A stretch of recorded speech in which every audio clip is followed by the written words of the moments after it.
Cəllabadda son illər meliorativ tədbirlərin intensiv aparılması kənd təsərrüfatında məhsul artımına səbəb olub. Cəllabad su meliorasiya sistemlərinin istismar idarəsi əkin sahələrinin suvarılması üçün mənbə olaraq Cənubi Muğan kanalı və 3 ədəd su anbarından istifadə edir. Bunlar İncəçay su anbarı, Cəfərxanlı su anbarı və Göytəpə su anbarıdır.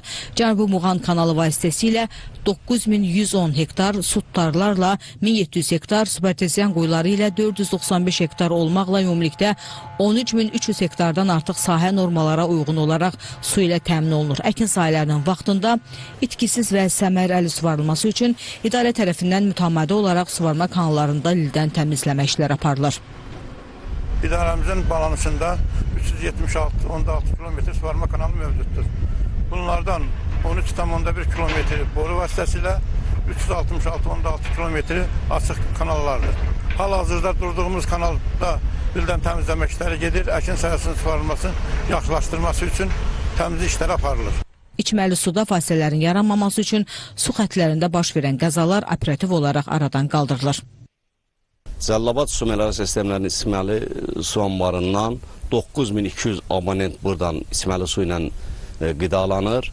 Hal-hazırda suyun verilişi davam eləyir. Masallı Viləşçay su hövzəsindən 32,4 kilometrlik məsafədə D bərabər 710 mm boru ilə su daxil olur içməli su anbarına.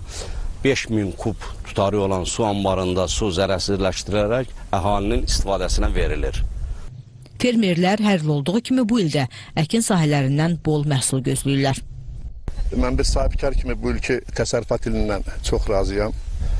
Kartof sahələrinin bu ilki suvarması həddindən artıq çox mütəşəkkil keçirildi. Ona görə ki, çox qabaqlar mən xatırlayıram. Bir 4-5 il bundan qabaq.